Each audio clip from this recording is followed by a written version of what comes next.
Hey there, gang. Welcome back to Papa's Model Workshop. I'm Papa, and this is my workshop. I've gotten a lot of responses to the last video, the one titled My Editorial on the State of the Hobby. I think that's what it was titled, something along those lines. And there are some very definitive responses in both directions, actually. So I want to thank everybody for checking in and voicing their opinions. Some of the opinions were, yes, there is a problem with a potential expiration date on our hobby if we don't get younger people to come into the hobby. And other people have said, well, you know what, after I am out of the hobby or gone from this earth, I really don't care. And that's a valid point too. I guess the thing that I'm putting forward is this. I am not in the hobby business, and I don't hawk anything for any kind of gain. I just simply am an enthusiast of the hobby, and because I love this hobby as much as I do, I would just hate to see it die. However, I will say this. If it dies, look, things do have an expiration date. Now, I used this example in a couple of my responses to some of the folks that wrote into me. That, the people that made hitching posts at one time, where you tie up your horses and so forth, their craft eventually died. There was no need for hitching posts anymore with the advent of the automobile. So is that possible for our hobby? It very well could. And what I'm trying to get across is this. If the hobby dies because of non-interest, okay, that's one thing. If it dies simply because it is not in the mainstream, where a lot of younger people simply aren't aware of it, that would really be a shame. And what I'm saying is, let's see if we can promote it, make it more accessible, I guess, maybe is the word I'm looking for. Making younger people just simply aware. A lot of younger people aren't aware of what, model building is. So that's the only thing I'm advocating. I'm not trying to push something down somebody's throat who's not interested. Another example that I used in one of my responses was the fact that many years ago, when my kids were little, I coached Little League for a long time. And when I met the parents for the very first time for our, new team or the new season, I would always tell them, I'm glad to have your son here, but make sure that he is here because he's interested in baseball. Make sure he wants to be here. Don't just shove this down his throat and make him do this, because there's nothing worse than making somebody do something that they're really not interested in. And that holds true for our hobby. If there genuinely is no interest at all, then there's an expiration date on the hobby. And it's just as simple as that. But as I mentioned, I'm repeating myself, if it's simply because of not being aware of the hobby, that's a whole different thing. And that's the only thing I'm trying to get across, is maybe we can make a greater awareness to those who are younger, who are not in the hobby. I think that one of the things that will need to be done is it will have to boil down to local groups, I think. For one thing, I don't think the larger companies like Revel, Tamiya, AMT, whatever have you, are going to jump on board with this. And that's a shame, because they are indeed in the hobby business. And it's, their bread and butter of sorts. And I know as a person who's in business for myself, you constantly have to look down the line towards future trends and so forth. And if you don't make changes, you're going to find yourself in a demise.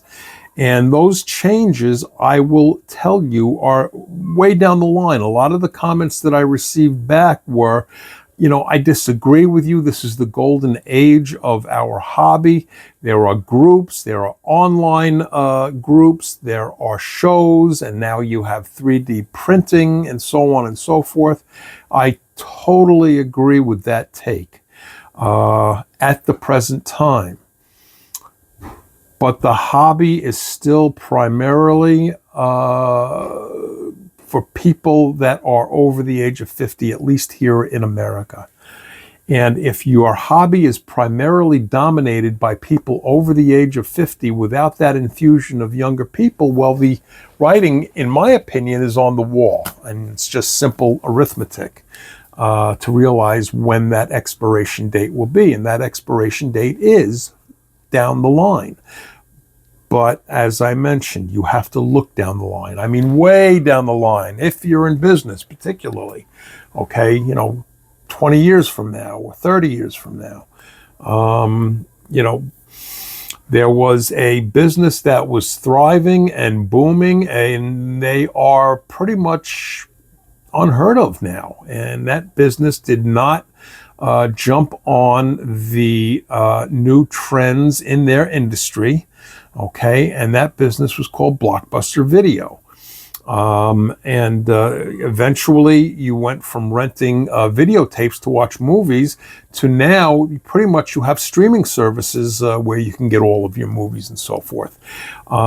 The failure to realize at the time that, the industry is going to be vastly different in another, 10, 15, 20 years, led to their demise, So that's what I'm talking about, is looking down the line. And if, it's simply a matter of, no interest, then so be it. The thing with change and doing something new is, it's new, so it hasn't been tried. And things that haven't been tried sometimes fall under the umbrella of criticism and cynicism. You don't know until you try things. It reminds me of a line from a movie. If you've watched my videos, you know that I'm a big sports fan, baseball and hockey in particular. Don't talk to me about hockey today. The Islanders just traded Noah Dobson, and I'm not happy about it. That's a whole other issue. But it's a line from a movie. It's called Moneyball. That's the name of the movie. And Brad Pitt plays a guy by the name of Billy Beane, who was the general manager of the Oakland A's at the time. And he was one of the first people that introduced analytics into baseball. And it was new. So it was, kind of sharply criticized and all this sort of thing. And one of the people on his staff came to him and really brought about a complaint for this method of thinking, going with analytics and so forth. And Billy Beane, again, played by Brad Pitt, looked at him and said, "Adapt or die." And that's what I'm saying here. Adapt our hobby to promoting it to younger people, or it may die. One of the things that I think is if the larger entities in this hobby, like Revel or AMT or whatever have you, don't get on board with this, and chances are, look, I'm a small channel, all right? So chances are I'm never going to come across their radar screen. They're never going to really hear of my opinion on this. But I think it probably comes down to local groups promoting this, local model enthusiast groups. And one of the ways that might be beneficial is occasionally throwing open your doors for an open house, setting up a display, setting up a paint area. Now, again, I mentioned in the first video, you can't sit down and build a model for somebody at a open house, but you can display models. You can set up an airbrush station. You can set up a station where you have rattle cans, okay? And hand somebody a car or something like that and show them how to paint it. You can certainly do things like that. You can also get in touch with local Cub Scout groups, after school programs. You can even see what art and craft shows are in the immediate area and hook onto that. Those are just different suggestions for simply showing what the hobby is, what it has to offer, and just how great it is, in my opinion. So that's where I'm kind of going with all of this. It's different from sitting and playing a video game.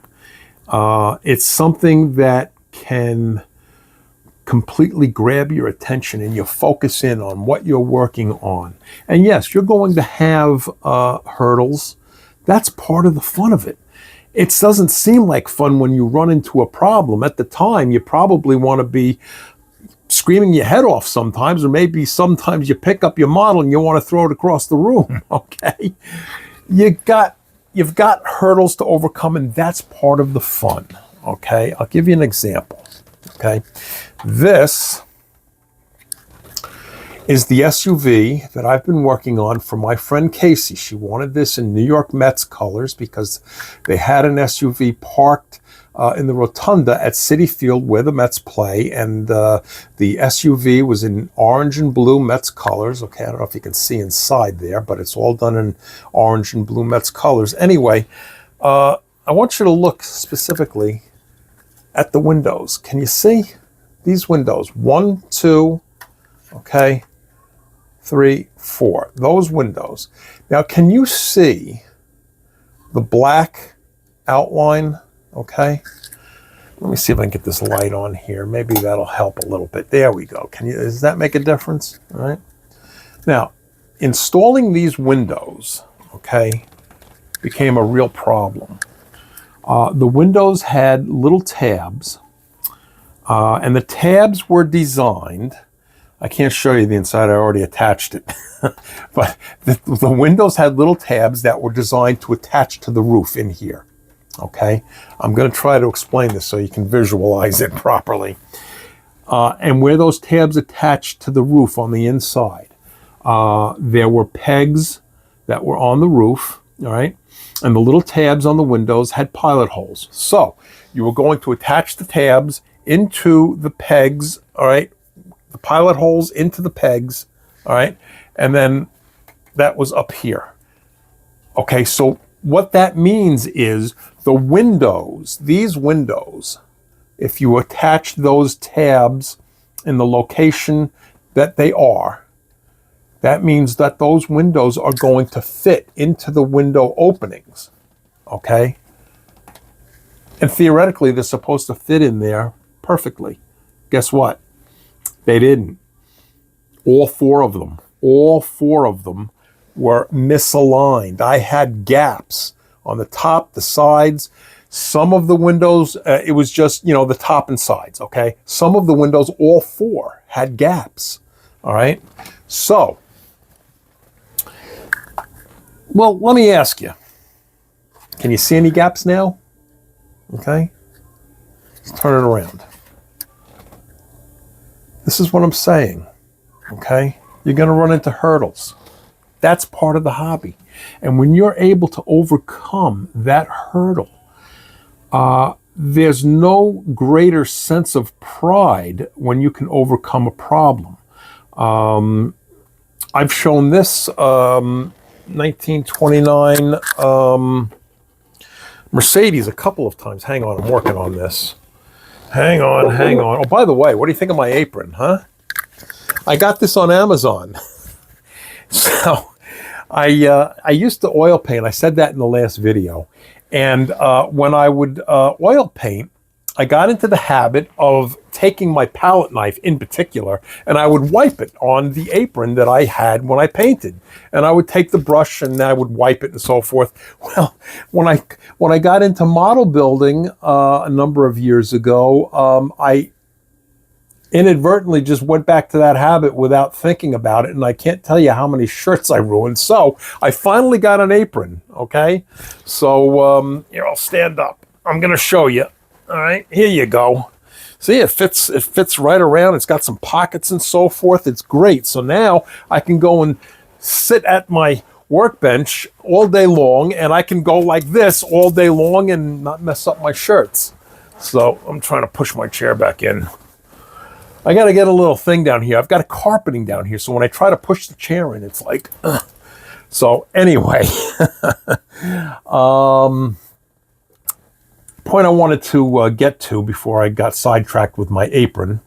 And by the way, this is a chef's apron, okay? And I'm a big guy, okay? That might come as a surprise to you. I'm a big guy. I'm being sarcastic about that. So if this apron can fit me, it'll fit you. And I don't remember what I paid for this. I think it was, I don't know, $15, $20 or something like that. So anyway, but let's get back to this Mercedes, all right? Now this Mercedes, I've got to tell you, this was a Lindbergh kit. This thing fought me tooth and nail all the way through. And you know what? It came out pretty nice, all right? And the sense of pride and accomplishment with this build, all right, knowing how much trouble I had, and I mean major trouble. I mean, up in here particularly, okay, this side panel just simply did not fit. It wasn't right. And I had to take an X-Acto knife and I had to sculpt this thing to get it in place. You know, the lights here didn't want to fit, even though they had a peg and a hole, just didn't want to stay. Eventually, I had to use something called an insect pin. Have you ever heard of those? Because I'll tell you something. I learned that by watching another guy on YouTube. It's called A4 Garage. If you haven't seen this guy, I strongly suggest that you take a look at him. This guy is not just a model builder, okay? This guy is an engineer in plastic cars. It's amazing. But anyway, he uses insect pins. And some of you, I've watched some of your YouTube channels, and some of you are aware of this. You know, where you take a pin. An insect pin is a very, very small pin. You drill a pilot hole, you insert the pin, and then you drill a corresponding hole, and then you simply insert the part with the insect pin into the hole, and it holds it. And that's what I eventually had to do with these lights. They just didn't want to stay. And this is what I'm talking about, overcoming adversity and problems. And, you know, a lot of folks, you know, say, oh, kids, they don't have the patience. And kids today, it's not kids today. It really isn't. Kids today are the same as we were. The problem is society. Okay, and I don't want to get into a long philosophical thing about society and all that sort of thing, but all I will say is this. We live in a world that's a fast-paced world where we have things that are on demand and instantaneous results, and model building just is not that. So it's something where you have to reprogram yourself, kind of switch gears and slow down. Now, is that possible for all younger people? And when I talk about younger people, I'm not talking about simply 5 and 6 or 7 year olds. Okay, I'm talking about 10, 11, 12, and then up into teenage years, maybe even 20-year-olds and so forth, okay? It doesn't have to go all the way down to the level of, 5, 6, 7-year-olds. A 5 or 6-year-old is not going to have the patience to focus in on this. But it's a different animal where you have to sit down and focus in. And when you are able to come across a problem and fix it, the sense of pride is off the charts. What I did, by the way, to fix this particular problem is I used evergreen. I have different kinds of evergreen polystyrene, okay? Comes in different lengths and, well, I guess it's all the same length, but different diameters. It's round and square and, you know, and I took a very small piece. Let me see if I can get this out of here. I took a very small piece, okay? All right. And as you can see, again, I'm referencing back, the perimeter of these windows is blacked out. So I painted this flat black. And then I cut it, and I cut little pieces and inserted them inside, all right? Now, on this particular build, particularly since you have blacked out windows, you're really not going to see the inside, all right? So I painted the pieces flat black, and I inserted them, here we go. I inserted them on the inside, all around, all right, to close the gap. And it was black against black, all right? Black here, all right, against black here on the perimeter of the window. And you know what? It closed up the gaps. You can't see it, all right? So it was out of the box thinking, and this is what this hobby is. It teaches you to think. It teaches you to take what's here and transfer it here, okay? And then you transfer that to here. And as I said, that's a tremendous sense of pride and accomplishment. And I have also said this before, you might only get 2 in 10 kids, and I say kids, I'm referring also to teenagers. And if you're a teenager and you take offense to the designation of me calling you a kid, I apologize. I'm not trying to be insulting. I'm 64. To me, anybody under the age of 50 is a kid. But you might get 2 in 10 who may say, yeah, that looks pretty cool. I'm going to try that. And of those 2 that say that, you might only get 1 that sticks with it. Recently in the last year, I know that I've gotten at least 2 kids involved in this. One was actually a contractor who was here last fall, I guess. And he built a whole new deck on the back of my house. And he really took an interest in my model building, and he presented it to his son, and his son fell in love with it. And I don't recall how old his son was. I'm thinking his son was young, in the age of about 8 or 9 years old, maybe 10, something like that. And he fell in love with it, head over heels in love with it. He told me that the 2 of them make regular trips to Bayshore Hobbies. They spend lots and lots of money picking up stuff. So that's one example. And another example is I'm friends with a woman up in Connecticut. She's a single mom, and her son expressed an interest in the hobby, and I sent him a kit, and he loved it. He absolutely loved it. So those are 2 examples, and that's all I'm saying is just expose some of the younger people to the hobby. If they jump on it and say, I love it, that's great. You can't measure that. If you get 10 out of 10 who say, no, not interested, well, then that's fine too. You can't make people do this. It's a different kind of a hobby. What I am willing to do, I think you need to get the local groups involved, as I mentioned. And you have to also throw in a carrot. There are so many people that I see that have a stash. Okay, you can see mine back here. Okay, I've got more than just a few kits here. And my stash is maybe about 120 kits. Compared to some of the other folks who have a stash, this is relatively small. I know some people who have stashes that number in the thousands. With some of us having so many kits, a great enticement would be to simply make a donation. okay? If you are a club or an organization and you can put together either an open house or an event at, say, a Cub Scout meeting or a school function, maybe at an arts and crafts fair, and you set up a display and you can make an offer. First 50 people that come by, we'll give you a free kit, all right?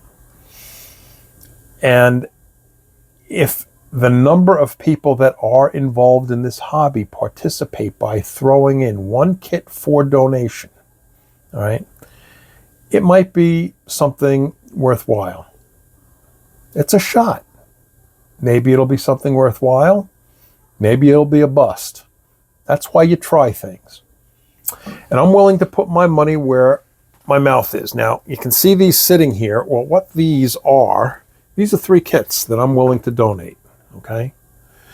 If you are local here on Long Island, and there's a couple of groups. There's the Long Island Scale Model Society, and there's the Long Island Auto Replica Society, okay? There's also the NNL East. Right? Maybe they want to put together some kind of a display for new people. All right, advertise to the local schools or the local groups like Cub Scouts or Girl Scouts or something like that. And yes, I'm mentioning Girl Scouts because in my research, if you remember, 28% of the model builders are female. So yes, we've got females who are involved in this. So that's the one kit I'm willing to donate, okay? All right. Here's another kit. I'm willing to donate this too. All right. And I'm going to set these on the side. Just in case somebody takes me up on it, they will be sitting here. And I'll even donate this one. That's 3 kits. So I'm willing to put my money where my mouth is. And in addition to that, because let's be realistic, you give a kit to somebody and they take it home, and that's great. I got a kit. What am I going to do with it now? Well, you're going to need some supplies. Yes, they can run out to the store and get their own supplies. But if we're trying to induce them to really jump into this, let's throw in a couple of bones, all right? So I will donate cement, all right? Some lacquer thinner, some primer, okay? And I will throw in a little bit of paint. This is what I'm willing to throw in, okay? I've got 4 bottles, or 4 cans, 4 different colors. I'll throw that in. I'm going to set everything that I just showed on camera, okay? And I'm even going to throw in some clear, all right? So that's 4 colors, okay? And some clear. This way they have something to open up the kit, and then you've got something to work with, all right? So let's see if anybody picks up on this. I mentioned NNL East. It's usually held in New Jersey, Wayne, New Jersey specifically. And if the organizers of NNL East put out something to the local schools or Cub Scout or Girl Scout groups, local whatever else, I can't think off the top of my head of anything else, but you know, what you're doing in that particular instance is you're promoting the longevity of the hobby and keeping the hobby alive. If that comes to pass, as I said, I just showed you everything that I'm willing to donate, okay? And all of this will be put on the side and awaiting for somebody to contact me and let me know, yeah, we're going to try to do this. And if I get contacted and somebody tells me that, then all the stuff I just showed you is yours, okay? So it will be set on the side. It'll be in escrow. So I'll tell you,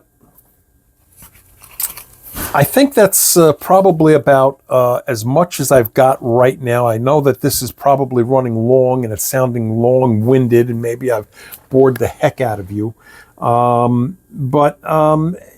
Again, I got quite a number of responses to that video about the state of our hobby. One particular gentleman said, "Well, you know what? I don't have to justify my hobby to anybody, and it's if nobody picks it up after I'm gone, I don't really care." And that's I guess I can understand that. I guess it's along the lines, if you were an artist, for example, you wouldn't say, well, take all of my works of art and burn them after I'm gone, because after I'm gone, what do I care? Well, I guess, you can have whatever opinion you want, but for what it's worth, because I really do love this hobby, I would like to see it go on, and I would like to pass it along to people, and so they can enjoy something that I enjoy so much. And if there's just a generational difference where there's just zero interest in it, well, then that's the case. So enough of that. I want to give a shout out to TJ's Modeling Bench. He sent me a shop card, and I want to thank TJ's Modeling Bench for sending me a shop card, and I have your address right here, so I will send you one of mine in return. Thank you for taking the time to do that. And if you would like a shop card, this is where is it? There it is. That is my email address. So send me an email, all right? Let me know you want a shop card, and I will be more than happy to send it out to you. And if you're a content creator and you want to swap shop cards, there's my mailing address, okay? And I would love to swap a shop card with you.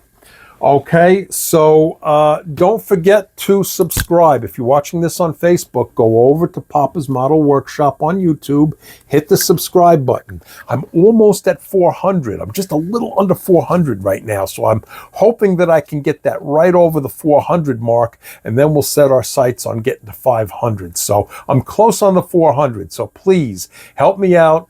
Hit the subscribe button, hit the notification bell, leave comments. Give me a thumbs up.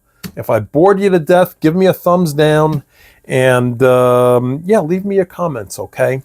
One guy disagreed with me, and he started out by apologizing about being having a dissenting opinion. That's fine. If you disagree with me, there's no problem with that. Okay, we're absolutely freedom of speech channel here. The only thing I ask is just don't get personally vulgar or nasty. And so far, in the short period of time that I've been doing this, I've gotten very lucky. Nobody has done that, so let's keep that streak going. But if you disagree with me, like I said, that's fine. But leave me your comments. Let me know what you think. Okay, so thank you very much for listening to this long-winded video, and I will see you in the next video.